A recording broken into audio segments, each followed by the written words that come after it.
तो हेलो बच्चों, पिछली क्लास में अपन ने प्रतिरोध की निर्भरता देखी थी। विशिष्ट प्रतिरोध के बारे में जानना चाह रहे थे। विशिष्ट प्रतिरोध का सूत्र भी स्थापित किया था आपने और उसके लिए डेफिनेशन भी बनाई थी। एक और नई चीज जानते हैं, विशिष्ट प्रतिरोध की इकाई जो होती है, मात्रक जो होता है, वो क्या होता है।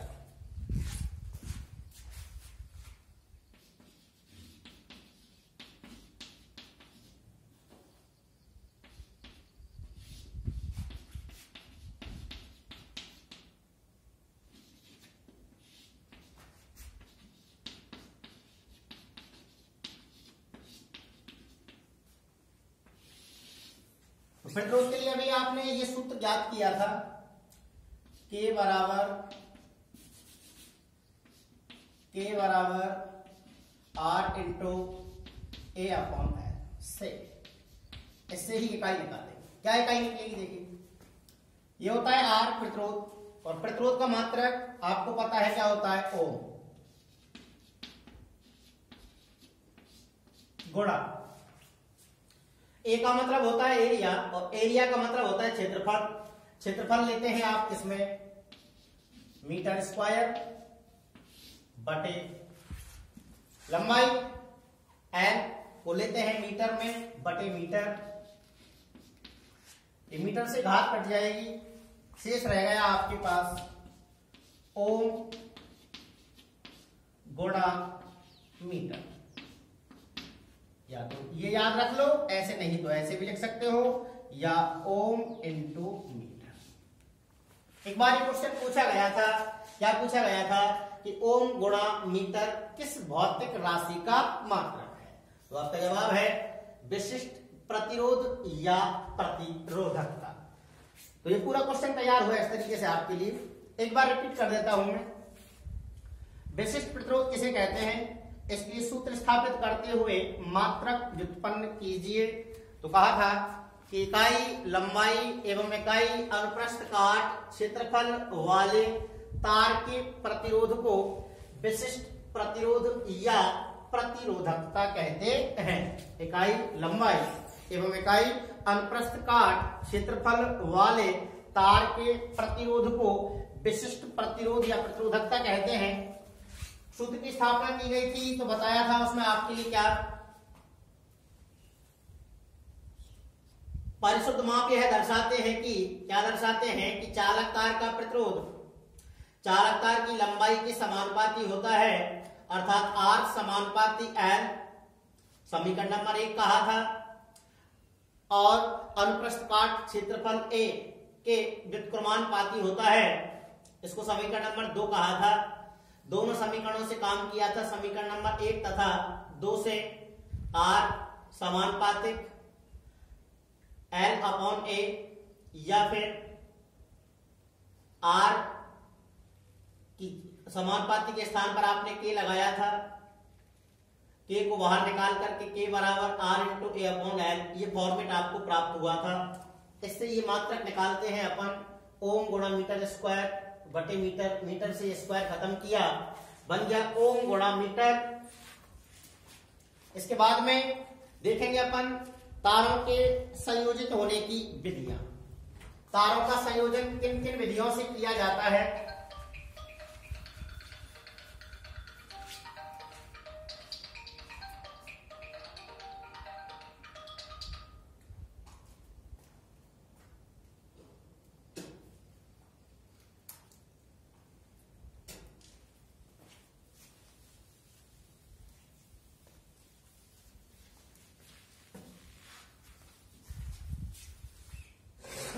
प्रतिरोधों के संयोजन की विधियां।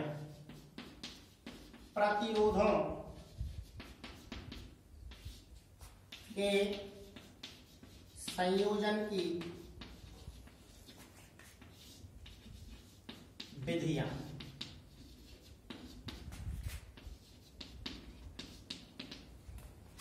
तो मुख्य रूप से प्रतिरोधों का संयोजन निम्नलिखित 2 विधियों के द्वारा किया जाता है, जिनमें पहली विधि है श्रेणी क्रम संयोजन। श्रेणी क्रम संयोजन, या अंग्रेजी में कह सकते हो आप सीरीज कॉम्बिनेशन। और दूसरी जो विधि है अपने पास वो है समांतर क्रम, या इसको कह सकते हो आप पार्श्वक्रम संयोजन, और यदि इंग्लिश में कहें तो पैरेलल कॉम्बिनेशन। तो ये दो विधियां हुई आपके पास, दो मेथडों से प्रतिरोधों का संयोजन किया जाता है, जिसमें फर्स्ट मेथड है सीरीज कॉम्बिनेशन और सेकंड मेथड है पैरेलल कॉम्बिनेशन, यानी कि श्रेणी क्रम संयोजन और समांतर क्रम संयोजन के द्वारा प्रतिरोधों का संयोजन किया जाता है। दोनों ही संयोजन बड़े इंपॉर्टेंट हैं, 4-4 नंबर में सूत्रों की स्थापना करवा देता है। इसके अलावा इनके बहुत सारे आंकिक क्वेश्चंस भी अपन पढ़ाएंगे, सूत्रों की स्थापनाएं करेंगे, तो काफी रोचक टॉपिक है ये भी। तो पहले जानना चाहेंगे श्रेणी क्रम संयोजन। एक प्रश्न के द्वारा पढ़ते हैं इस टॉपिक को, देखिए क्या प्रश्न निकलता है।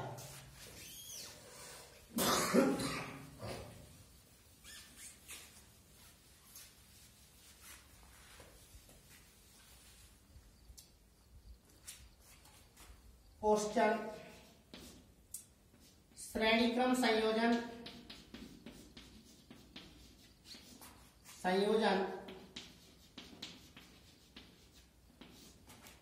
किसे कहते हैं?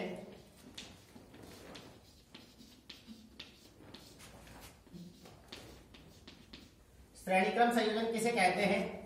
इसके तुल्य प्रतिरोध के लिए, इसके तुल्य प्रतिरोध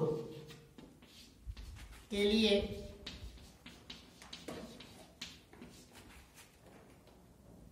सूत्र की स्थापना कीजिए। सूत्र की स्थापना कीजिए। ये क्वेश्चन है, निश्चित तौर पर 4 अंक होंगे इस क्वेश्चन के लिए। श्रेणी क्रम संयोजन किसे कहते हैं, इसके तुल्य प्रतिरोध के लिए सूत्र स्थापित कीजिए। तो देखिए कैसे करना है। सबसे पहले इसके लिए मैं कमेंट करके बताऊं कि सीरीज कॉम्बिनेशन करते किस प्रकार से है, युक्तियां किस प्रकार से लगाई जाती हैं। मान के चलिए अपने पास ये 3 प्रतिरोध है मेरे पास, इनमें से एक है R1, एक है R2 और एक है R3। इस तरीके से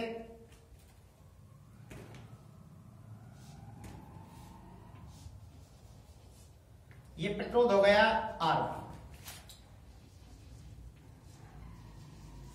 ये दूसरा हो गया R2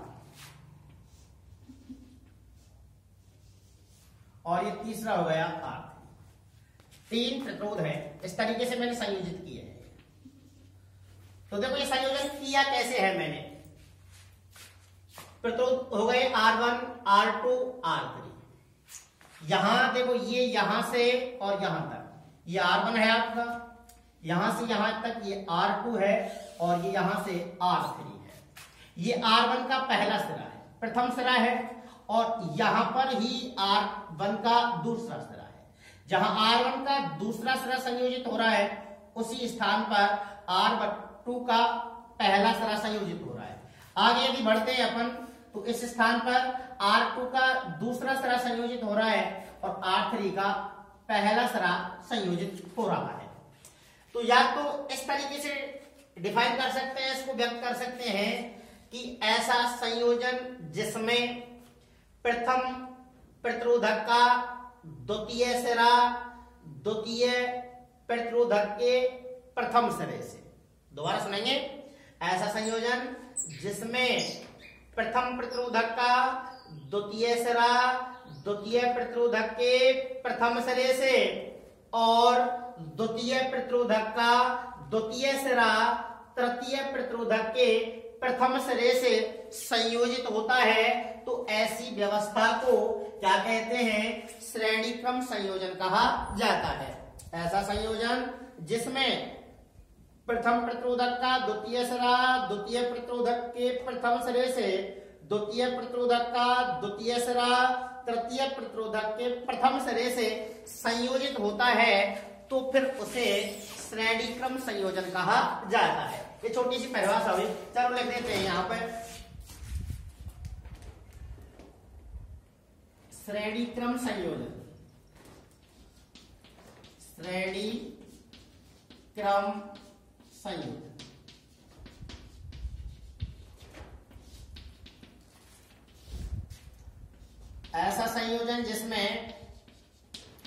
ऐसा संयोजन जिसमें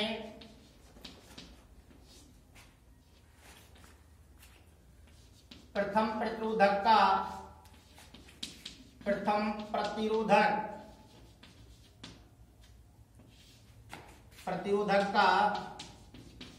द्वितीय सिरा द्वितीय प्रतिरोधक के प्रथम सिरे से द्वितीय प्रतिरोधक के प्रथम सिरे से ऐसा संयोजन जिसमें प्रथम प्रतिरोधक का द्वितीय सिरा द्वितीय प्रतिरोधक के प्रथम सिरे से तथा द्वितीय प्रतिरोधक का द्वितीय प्रतिरोधक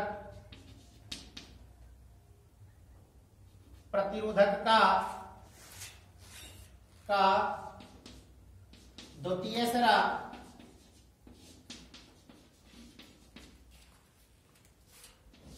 तृतीय प्रतिरोधक के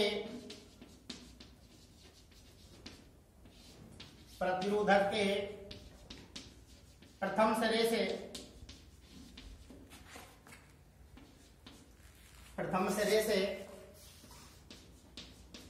संयोजित होता है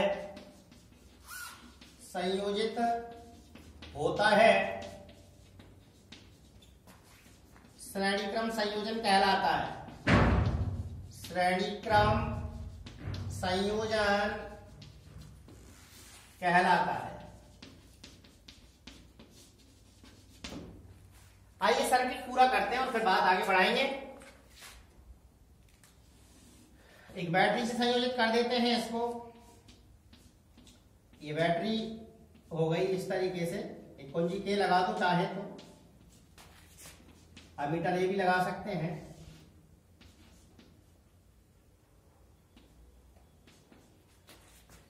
और ध्यान रखना है सदैव धारा का जो प्रवाह है वो प्लस से माइनस की ओर होगा। वो होगा नहीं होगा, इधर से ऐसे धारा प्रवाहित होगी इसमें। अब देखिए, जैसे ही इसमें धारा का प्रवाह किया जाएगा इस बैटरी से, तो R1, R2, R3 इनमें समान मान की धारा प्रवाहित होगी प्रत्येक प्रतिरोधक में। ये प्रतिरोधक युक्तियां भी हो सकती हैं, तो ये युक्तियां इसी तरीके से संयोजित होंगी। इस व्यवस्था में समान मान की धारा प्रवाहित होती है। जितनी भी युक्तियां लगाएंगे अपन, प्रत्येक युक्ति में समान मान की धारा प्रवाहित होगी, लेकिन धारा प्रवाहित होने पर जो यहाँ विभवांतर उत्पन्न होगा वो निश्चित तौर पर अलग अलग होगा। देखिए क्या विभवांतर बनेगा। यहाँ यदि R1 की सरों की बात करें अपन, तो यहाँ पर जो विभवांतर उत्पन्न होगा वो V1 क्या होगा, V1। यहां पे क्या होगा, V2। और यहां पे क्या हो जाएगा, इस पे आपका V3। R1 के सरों पर उत्पन्न विभवांतर क्या होगा, V1। R2 के सरों पर क्या होगा, V2। और R3 के सरों पर क्या होगा, V3। या फिर ऐसे नहीं चाहते हो आप, तो वोल्टेज का मापन करने के लिए इस तरीके से विभवांतर लगा सकते हो। ये भी व्यवस्था ठीक है, इस तरीके से लगा सकते हो आप। जैसे इसकी सरों पर मैंने ये लगा दिया इस तरीके से, इसको V1 नाम दे दो आप, क्योंकि समांतर क्रम में लगता है सदैव वोल्टमीटर। इस तरीके से ऐसे यहां पर V2 लिख सकते हो, यहां पर V3 लिख सकते हो। इस तरीके से आप लगा सकते हैं। तो यह व्यवस्था बनी। एक परिभाषा लिखी हुई है आपके पास कि ऐसा संयोजन जिसमें प्रथम प्रतिरोधक का द्वितीय सिरा द्वितीय प्रतिरोधक के प्रथम सिरे से तथा द्वितीय प्रतिरोधक का द्वितीय सिरा तृतीय प्रतिरोधक के प्रथम सिरे से संयोजित होता है, श्रेणी क्रम संयोजन कहलाता है। अथवा ऐसे भी कर सकते हैं, देखिए पूरे सर्किट में यदि अपन धारा की बात करें तो बिल्कुल कंप्लीट समान मान की धारा यहां प्रवाहित हो रही है। बोलो हो रही है नहीं हो रही है? पूरे परिपथ में समान धारा का मान है, लेकिन विभवांतर अलग अलग है। यहाँ पे V1 है, यहाँ पे V2 है, यहाँ पे V3 है, लेकिन पूरे ही सर्किट में जो धारा हो रही है प्रवाहित वो क्या है? I। तो धारा का मान क्या है? यहाँ पे समान है और विभवांतर का मान क्या है? अलग अलग है। यदि आप एक एग्जैक्ट परिभाषा यहां से याद रख सकते हैं तो ये निकाल सकते हैं। मैं दूसरी परिभाषा लिख रहा हूं, इससे और ज्यादा बेटर परिभाषा है ये, अथवा करके लिख सकते हैं आप। ऐसा संयोजन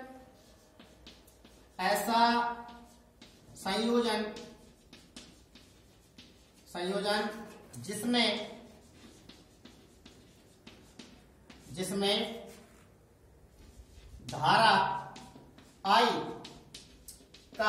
तो समान रहता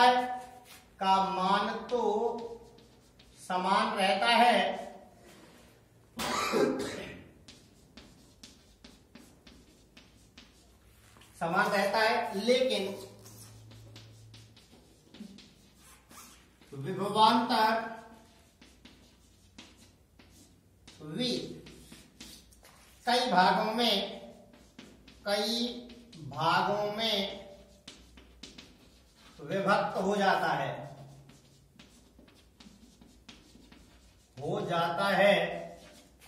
श्रेणी क्रम संयोजन कहलाता है। श्रेणी क्रम संयोजन कहलाता है। क्या बना? ऐसा संयोजन जिसमें धारा I का मान तो समान रहता है, लेकिन विभवांतर V कई भागों में विभक्त हो जाता है, श्रेणी क्रम संयोजन कहलाता है। या फिर ऊपर वाली डेफिनेशन याद रख सकते हैं अपन, कैसे कि ऐसा संयोजन जिसमें प्रथम प्रतिरोधक का द्वितीय सिरा द्वितीय प्रतिरोधक के प्रथम सिरे से तथा द्वितीय प्रतिरोधक का द्वितीय सिरा तृतीय प्रतिरोधक के प्रथम सिरे से संयोजित होता है, श्रेणी क्रम संयोजन कहलाता है। अथवा ये भी याद रख सकते हैं, ऐसा संयोजन जिसमें धारा I का मान तो समान रहता है, लेकिन विभवांतर V कई भागों में विभक्त हो जाता है, श्रेणी क्रम संयोजन कहलाता है। तो आइए अभी प्रश्नानुसार आगे चलते हैं। ये छोटी सी बात हुई है आपकी कि श्रेणी क्रम संयोजन किसे कहते हैं, लेकिन आगे क्वेश्चन मिल रहा है, इसके तुल्य प्रतिरोध के लिए सूत्र की स्थापना कीजिए। आइए अभी सूत्र स्थापित करते हैं। देखिए कैसे स्थापना करेंगे सूत्र के लिए, क्या सूत्र निकल के आएगा तुल्य प्रतिरोध के लिए।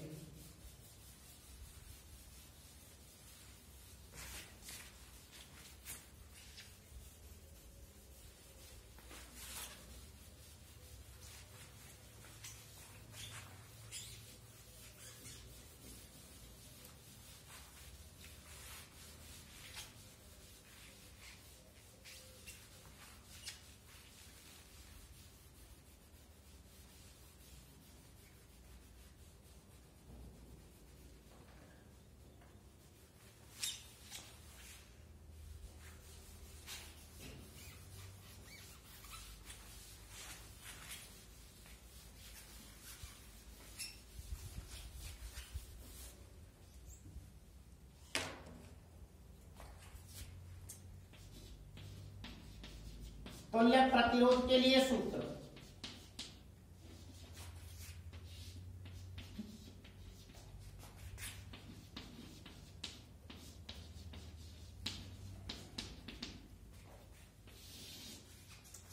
देखिए अभी जो डेफिनेशन लिखी थी मैंने उसकी दोनों चीजों को लिख दीजिए। ये हम जान चुके हैं कि ऐसी व्यवस्था जब युक्तियों की जाती है तो उसमें समान धारा प्रवाहित होती है, लेकिन विभवांतर अलग अलग होता है। तो ये दोनों आवश्यक शर्तें हैं, इसके लिए हम जान चुके हैं इस बात को। यहीं से शुरुआत करेंगे हम। क्या लिखना है देखिएगा, हम जानते हैं कि श्रेणी क्रम संयोजन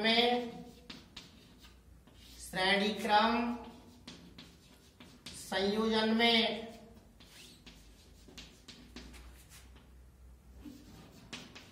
धारा I का मान तो समान रहता है। हम जानते हैं कि श्रेणी क्रम संयोजन में धारा I का मान तो समान रहता है, तो समान रहता है, लेकिन विभवांतर V कई भागों में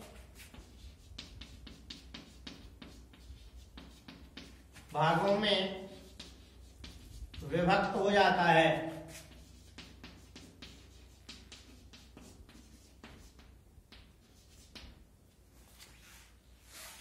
लेकिन विभवांतर भी कई भागों में विभक्त हो जाता है। क्यों हो जाता है, ये बात लिख सकते हैं आप। लेकिन विभवांतर भी कई भागों में विभक्त हो जाता है। क्या वजह है ऐसी कि विभवांतर कई भागों में विभक्त हो जाता है? क्योंकि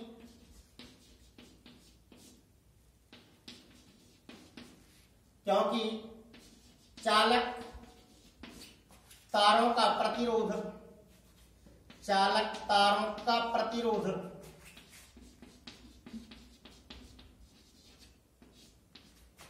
भिन्न भिन्न होता है।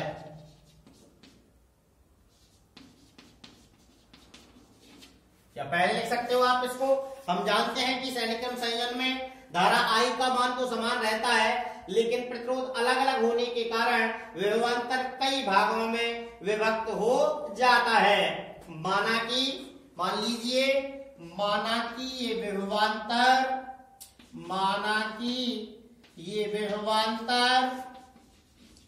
ये विभवांतर क्रमशः V1, V2 तथा V3 है। माना कि विभवांतर क्रमशः V1, V2 तथा V3 है। ये जो परिपथ बना हुआ है इस पर अब लागू कर देते हैं अपन ओम का नियम। संपूर्ण परिपथ पर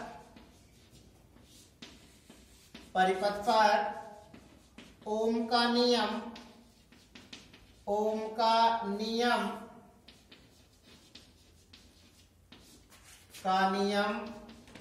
लागू करने पर पूरे सर्किट पर ओम का नियम लागू कर देते हैं। तो देखिए क्या फॉर्मेट बनेगा। संपूर्ण परिपथ पर ओम का नियम लागू करने पर R1 के सिरों पर उत्पन्न विभवांतर R1 के सिरों पर उत्पन्न विभवांतर, आइए इधर ये R1 है तो विभवांतर कौन सा उत्पन्न हो रहा है यहां पे R1 के लिए V1। उत्पन्न विभवांतर V1 बराबर क्या सूत्र बनेगा। आइए बैक चलिए मेरे साथ एक मिनट ओम के नियम में। ये था ओम का नियम V is proportional by I या V बराबर I इंटू R। यहां V का मान पूछ रहा है। आपके पास V1 है, I समान है ये आपके पास, और R का मान है क्या R1। बोलो है कि नहीं। R1 है यहां पर, V1 है, इसलिए V1 बराबर सीधा फॉर्मेट बनाएंगे I तो समान है ये IR1। Equation number 1। कोई दिक्कत किसी के लिए भैया? तो इस तरीके से R1 के सिरों पर उत्पन्न विभवांतर V1 बराबर क्या आ गया IR1। Equation number 1। इसी तरीके से R2 के सिरों पर उत्पन्न विभवांतर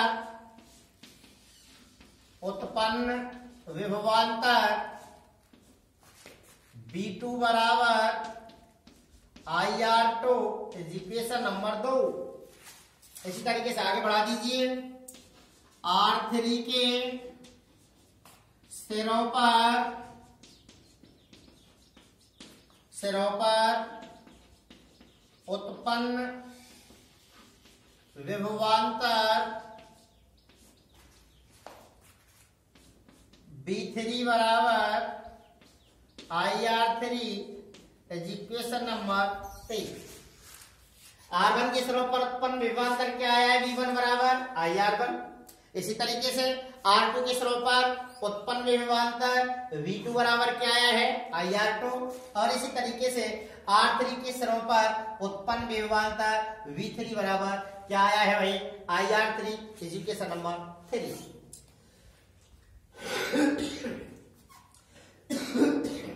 माना कि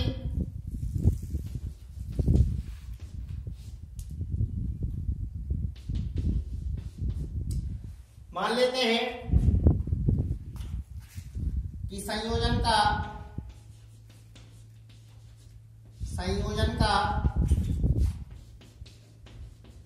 तुल्य प्रतिरोध R है, इसमें प्रवाहित धारा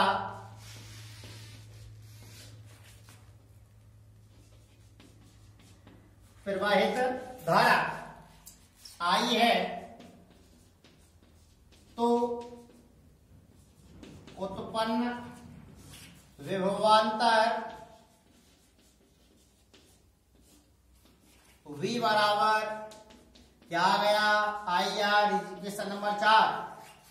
मान लीजिए संयोजन का तुल्य प्रतिरोध क्या है? R है, और इसमें प्रवाहित धारा क्या है? I है, तो उत्पन्न विभवांतर क्या होगा? V बराबर IR। ये फॉर्मेट बना सकते हो आप इस तरीके से। यहाँ पे ये संयोजन का तुल्य प्रतिरोध मान लिया मैंने, ये बैटरी भी लगा दी गई,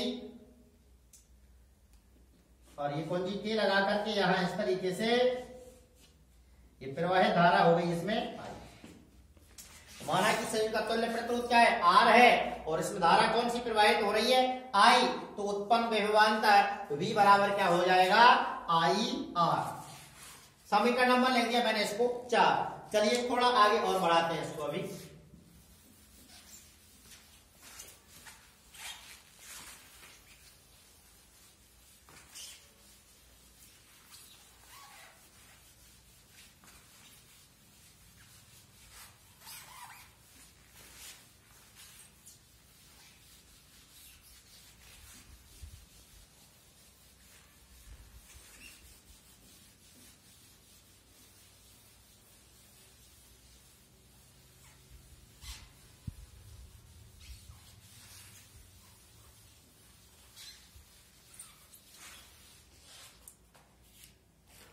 एक समीकरण और बना देना है आपको भी कुल विभवांतर के लिए। कुल विभवांतर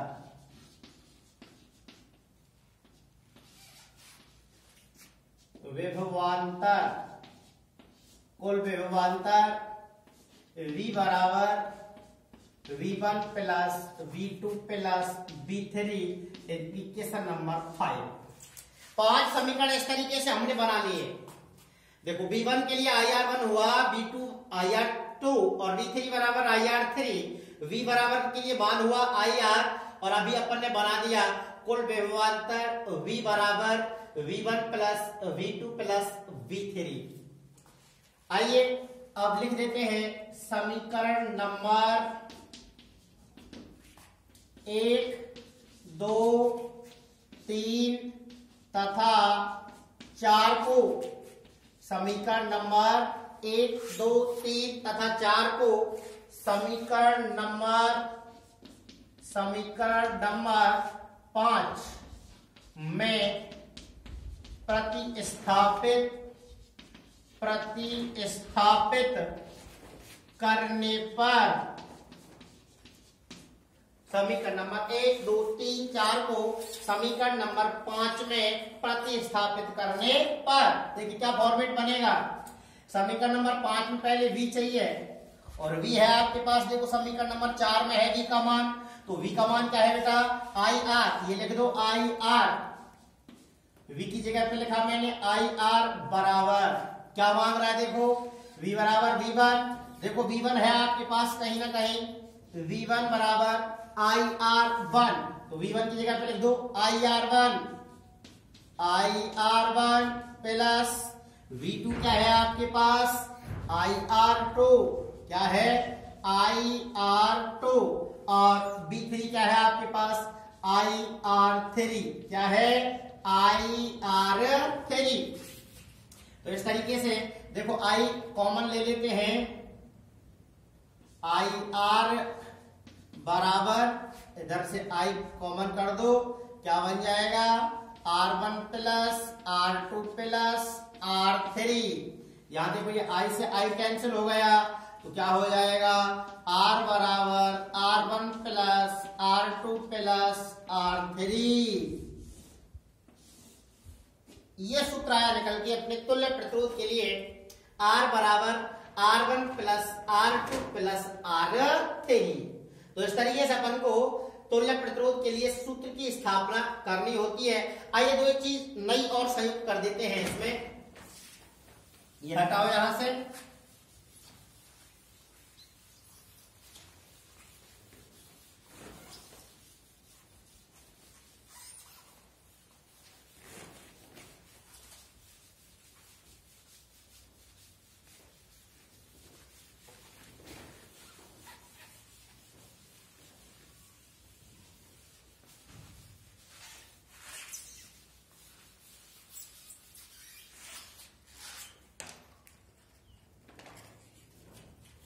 तो देखिए R बराबर R1 plus R2 plus R3 plus R3, ये अपने पास मात्र 3 प्रतिरोध थे, लेकिन यदि तारों की संख्या n हो, या फिर वो ऐसे कह दे कि n तार श्रेणी क्रम में संयोजित हो, तो ये बिल्कुल स्टार पॉइंट अलग से नोट करेंगे आप मेरे साथ में।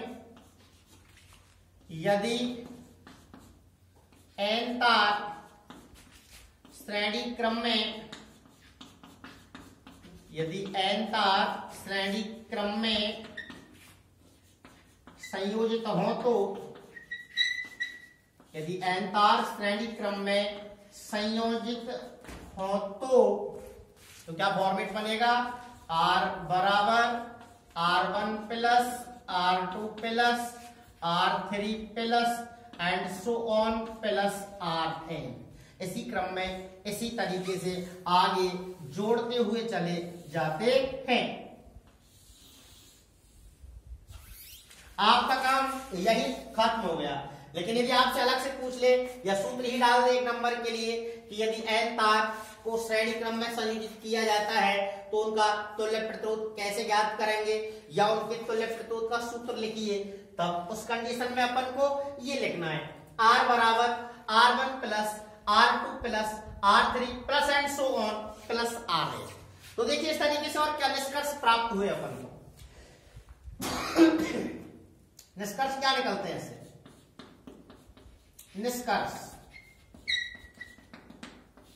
देखो, फर्स्ट बात यहां स्थापित हुआ आपके पास R बराबर R1 plus R2 plus R3।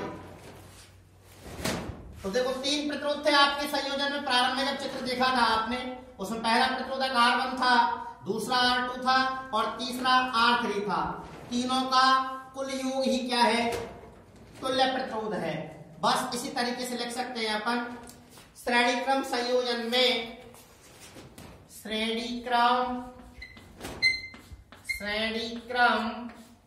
संयोजन में, श्रेणी क्रम संयोजन में तुल्य प्रतिरोध का मान, तुल्य प्रतिरोध का मान व्यष्टिगत का मतलब है जितने तारों ने इसमें भाग लिया है, जितने प्रतिरोध संयोजित किए गए हैं, श्रेणी क्रम संयोजन में तुल्य प्रतिरोध का मान व्यष्टिगत प्रतिरोधों के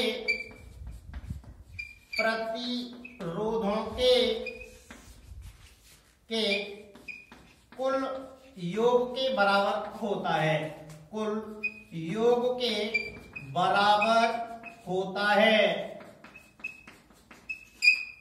ठीक है भाई, श्रेणी क्रम संयोजन में तुल्य प्रतिरोध का मान व्यष्टिगत प्रतिरोधों के कुल योग के बराबर होता है। और देखिए क्या निकाल सकते हो, एक तो यही निष्कर्ष निकला ऐसे, दूसरा निष्कर्ष निकालेंगे इस संयोजन से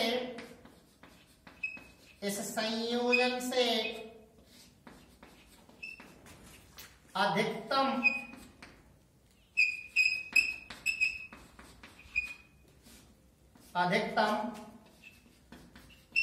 प्रतिरोध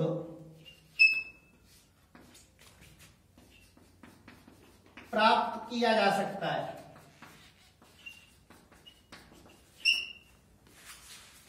सवाल मिलेगा आपको इस तरीके का, कहेगा 4 ओम 6 ओम 8 ओम या कोई भी मान दे सकता है, इतने ओम की इतनी युक्तियों को यदि श्रेणी क्रम में संयोजित कर दिया जाता है तो इनसे अधिकतम तुल्य प्रतिरोध कितना प्राप्त किया जा सकता है, तो इससे अधिकतम ही निकलेगा, क्योंकि सारी युक्तियों को बिल्कुल कॉमनली जोड़ना ही होता है अपन को। इस संयोजन से अधिकतम प्रतिरोध प्राप्त किया जाता है। एक और लिख सकते हैं बात, क्या है, श्रेणी क्रम संयोजन में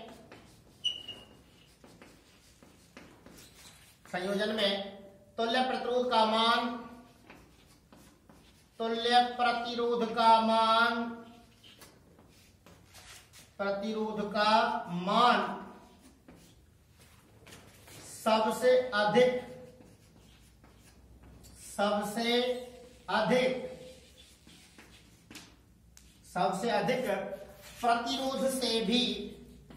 सबसे अधिक प्रतिरोध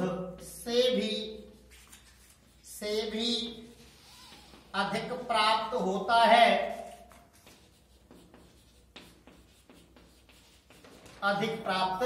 है, तो ये 3 चीजें आप अलग से नोट रखेंगे अपने पास नोट्स बनाते टाइम। इस श्रेणी क्रम संयोजन में तुल्य प्रतिरोध का मान व्यष्टिगत प्रतिरोधों के कुल योग के बराबर होता है। दूसरा बात लिखी मैंने, इस संयोजन से अधिकतम तुल्य प्रतिरोध प्राप्त किया जा सकता है। और तीसरी बात लिखी है मैंने, श्रेणी क्रम संयोजन में तुल्य प्रतिरोध का मान सबसे अधिक प्रतिरोध से भी अधिक प्राप्त होता है। तो आइए इस डेरिवेशन से संबंधित, इस फॉर्मूला से संबंधित एक आंकिक क्वेश्चन करके देखते हैं।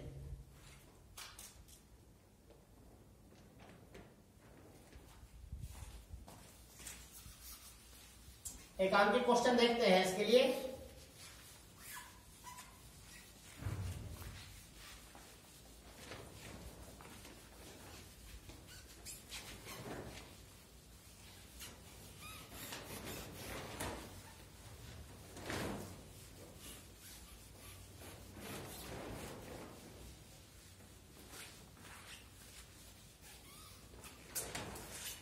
देखिए एक तो सिंपल सवाल इस तरीके के आते हैं, यहां से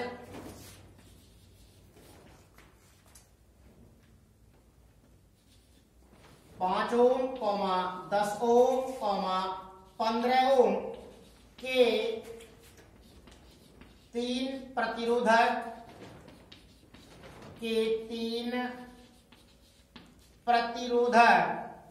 5 ओम, 10 ओम और 15 ओम के 3 प्रतिरोधक 60 वोल्ट की बैटरी से 60 वोल्ट की बैटरी की जगह पे विभव स्रोत लिख सकता है आपको, या फिर ऐसे कह सकता है संयोजन को 60 वोल्ट की बैटरी से। तो 5 ओम, 10 ओम, 15 ओम के 3 प्रतिरोधक 60 वोल्ट की बैटरी से श्रेणी क्रम में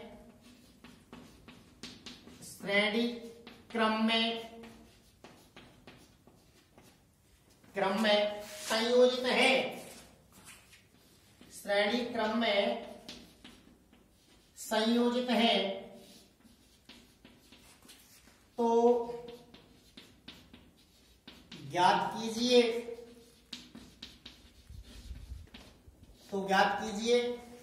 नंबर फर्स्ट पॉइंट, संयोजन का तुल्य प्रतिरोध, संयोजन का तुल्य प्रतिरोध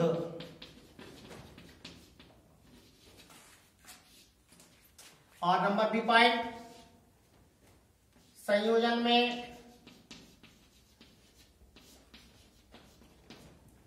प्रवाहित धारा, संयोजन में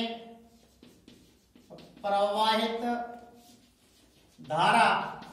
और पॉइंट नंबर सी, प्रत्येक प्रतिरोध के सिरों पर, प्रतिरोध के सिरों पर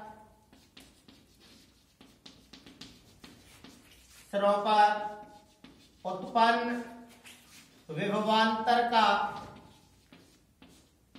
उत्पन्न विभवांतर। ये तीन चीजें हुई।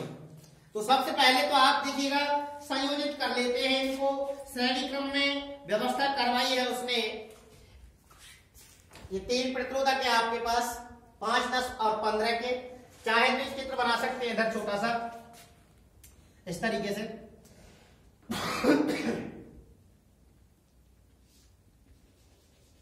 ये 5 ओम का हो गया R1, ये 10 ओम का हो गया R2, और ये 15 ओम का हो गया R3। इनका जो संयोजन है वो 60 वोल्ट की 60 वोल्ट की बैटरी से किया गया है। ये सुविधा हो गई, आपका एक चित्र बन गया छोटा सा। इधर हल डाल देंगे आप। अब प्रश्न को पढ़ते चलिए और जो जो चीज पूछी है उनको ज्ञात करते चलिए। तो 5 ओम, 10 ओम, 15 ओम के तीन प्रतिरोध 60 वोल्ट की बैटरी से श्रेणी क्रम में संयोजित हैं। तो ज्ञात कीजिए संयोजन का तुल्य प्रतिरोध। पहला पॉइंट ही सॉल्व कीजिए आप। लिख दिया मैंने यहाँ पॉइंट नंबर फर्स्ट, संयोजन का तुल्य प्रतिरोध। देखो ये ज्ञात करने के लिए क्या फॉर्मेट बनाना है, आप ऐसे बना सकते हो एक साइड में इस तरीके से। देखिए इसके लिए आपको R1 दे रखा है उसने, R1 बराबर कितना है 5 ओम, और R2 बराबर दे रखा है उसने कितना है आपके पास भाई 10 ओम, और R3 भी दे रखा है उसने कितना है 15 ओम। लेकिन यहां से ज्ञात क्या करना है, तुल्य प्रतिरोध R बराबर ज्ञात करना है। तो R के लिए भी सूत्र स्थापित किया था अपन ने डेरिवेशन में पिछली में। R बराबर देखिए क्या होता है, R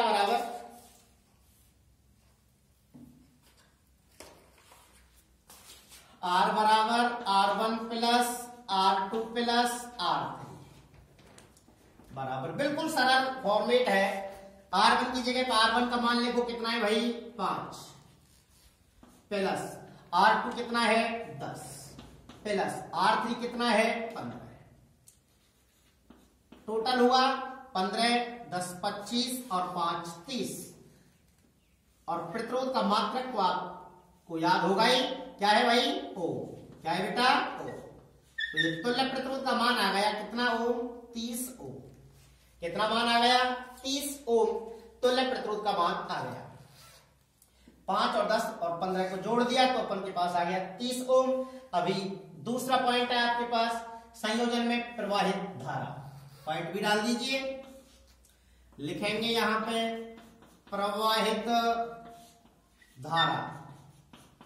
या कंफ्यूज कर सकता है आपके लिए, और क्या कंफ्यूजन दे सकता है आपको, ऐसे दे सकता था प्रत्येक प्रतिरोध में प्रवाहित धारा का मान ज्ञात कीजिए। तो इससे आपको विचलित नहीं होना है। क्यों? क्योंकि आपके पास शर्त पहले से है कि इस प्रकार के संयोजन में धारा का मान क्या होता है, समान होता है। चाहे वो कितनी भी युक्तियां दे दे, 3 दे दे, 4 दे दे, 2 दे दे या 1 दे दे, सारी युक्तियों में पूरे एपरेटस में जो धारा प्रवाहित होगी वो समान मान की होगी। यदि प्रत्येक तार में अलग से पूछता है तो जो कुल धारा होगी वही हर युक्ति में प्रवाहित होगी। तो लिख सकते हो आप उस बात को आगे चल करके। तो प्रवाहित धारा आई ज्ञात करनी है आपको सेकंड फॉर्मेट में। इसके लिए क्या फॉर्मेट बनाना है आपको, देखिए ऊपर से धारा ओम के नियम से निकालेंगे आप यहां पर। इसके लिए जो फॉर्मेट दिया है आपने, एक तो ये लिखो R जो ज्ञात किया है, R बराबर 30 ओम, और एक वो V बराबर लिखिए, वोल्टेज का मान दिया है 60 वोल्ट, और यहां से निकालनी है आपको आई, धारा का मान ज्ञात करना है। तो ये ज्ञात करने के लिए ओम के नियम से धारा ज्ञात करेंगे। क्या फिकेशन बनता है ओम के नियम से धारा के लिए? V is proportional by I। तो देखो इससे पहली चीज तो ये निकली V बराबर आई आर। इस सूत्र से विभवांतर का मान ज्ञात होगा, इसी से I ज्ञात हो जाएगी। I को बाहर निकाल दो इसमें से, क्या बनेगा फिर I के लिए? देखो I बराबर क्या फॉर्मेट है? V upon R. बोलो बन गया कि नहीं बन गया? V upon R. तो I बराबर V अपॉन आर, तो यही सूत्र लगाएंगे अपन, V अपॉन आर। V का मान भी है आपके पास और R का मान भी है, I आपके पास ज्ञात हो जाएगा। तो लगाइएगा I बराबर V अपॉन आर से